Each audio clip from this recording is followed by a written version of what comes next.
Photoshop is a very forgiving program in that it will keep track of all of the changes that you make while you're working on a document and give you the opportunity to undo those steps while you're working. Now, I mentioned in a previous lesson that you can go to your preferences. It's Edit Preferences on a PC or Photoshop Preferences on a Mac, and you could go into your Performance category to modify the number of history states. Now, default is 20. I recommend 50. Work with 50 for a little while, and if you find that it's too many, you can bring it down. If you find that it's not enough, you can bump it up.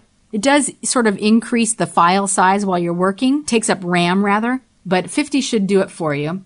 And so while you're working, Photoshop is recording your steps. So for instance, we'll grab some type and we'll write the word Colorado. And maybe I want to change the size of this. Let's make it really huge. And make it center aligned. And then position it right around there, something like that. Now, as I did all those things, we opened up the file, we selected the type tool, we made some type modifications, and then we moved it. All these things have been recorded while I'm working. You can undo any of the steps at any time by going back in time, like so. And as you undo these things, it's just sort of reverting your file one little piece at a time. If you were to make a change now, though, anything after the selected layer in the history panel would be removed. It's like erasing time, and then you would start over from that point. Now, there's some buttons at the bottom of this panel, which I think are pretty interesting. So let's say I wanted to change the color of the type to something sampled from this document, like so.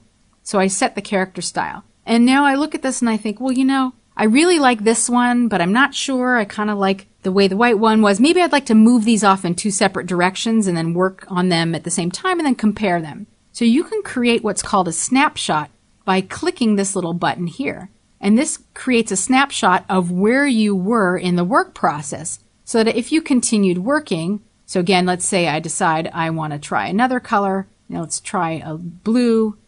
I could create another snapshot. So now I can toggle between these different states of my document, and it will remember the history for these individual states. So I could say, I really like this, don't like that, but maybe I want to start back at the beginning. So if you ever need to revert your file back to the very start, that first snapshot is the revert snapshot. You could also revert your file through the File menu, choosing Revert or F12.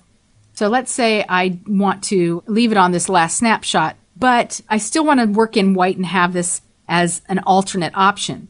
This first button here will create a second document from the existing state of this file.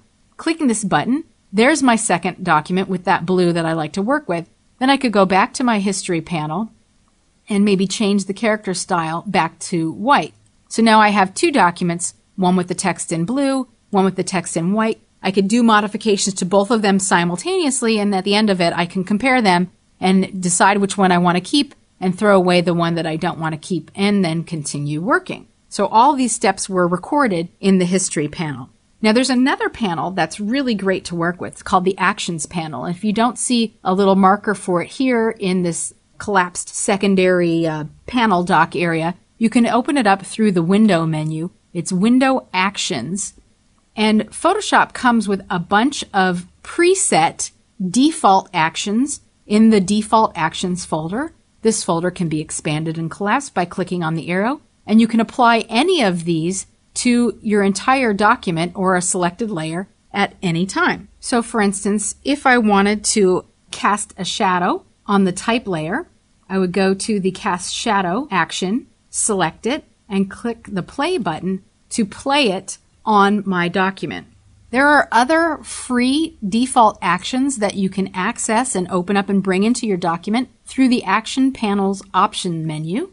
And any of these can be opened at any time. So I might choose Image Effects, and on the aged photo, maybe I'll play it on my background layer.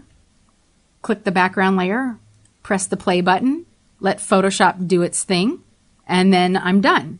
Now, with the first action, the shadow here is on its own separate layer, which means that I could move it, maybe align it here, like so. You can create your own actions at any time. So let's do this. We'll collapse the default actions and we'll collapse the image effects actions, and we'll create a new folder for our own actions. clicking here, and you can name this set whatever you want. I usually say start by naming it after yourself, and then if you create several actions and need to further categorize them, you can rename this folder. To create a new action, what you'll need to do, and I'm going to hide these layers like so, and select this background layer. You just click on this little button here to create the new action, and you just need to give your new action a name. So maybe I'll call this, I'm going to call it test for now because I don't know what I'm going to do. And then you can say the set that you want it to go into, and we've already created the folder with our name. The function key, you can assign a function key. So if this is something that you think you'll do often, then you can create a function key for it, and then all you would have to do is play that function key at any time on the selected layer. And then the color, if you wanted to, you can colorize this. So let's say we wanted to make this one green. Then you'll click the record button. Clicking the record button means that Photoshop is now recording any action that you take within the workspace, although certainly me moving my cursor around like that will not be recorded, but any action that I take, any layers or panels or tools that I select and make modifications to this document will be recorded. So for instance, I could create an adjustment layer for black and white, and then I could adjust some of the sliders here to increase or decrease the contrast in the particular areas of this document.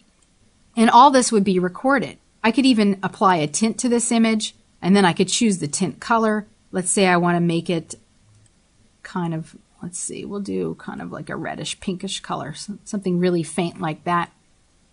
And maybe that's all I really want to do.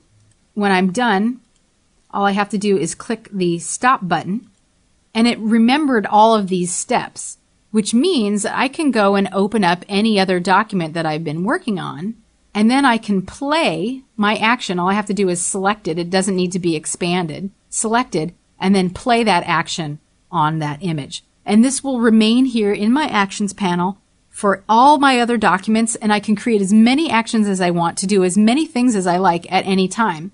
And you can apply as many actions as you want to a single document. So let's go back into Image Effects. If I wanted to do something else, all I have to do is select it and click play. Sometimes it will ask you if you want to continue. If something is not available, it might open up a dialog box and ask you to make some changes, and you could just continue. Now in that case, that particular one didn't work, but let's select the background layer and see if we can get it to work on oil pastel. And we'll hide these. So it made it a little bit look like an oil pastel. We probably could have done some further adjustments to it. But the idea is that you can select any image and then play any action. Let's do, make it look like light rain. Play any action on it. Sometimes it takes a little bit longer than others for it to perform, depending on the resolution of your image and the depth and scope of the action itself. But so I encourage you to try some of these. I usually work on a background layer and then just go and click a bunch of things and see what happens. So let's try neon lights just to see what's happening. That's pretty crazy. So you don't have to stick with any of these. You can test them all out. Let's do gradient maps. Wow. So you can play around with these, and when you have your document ready, just save it. Or if you don't want to have any of those things, any of those layers, I can just select them all and drag them into my trash.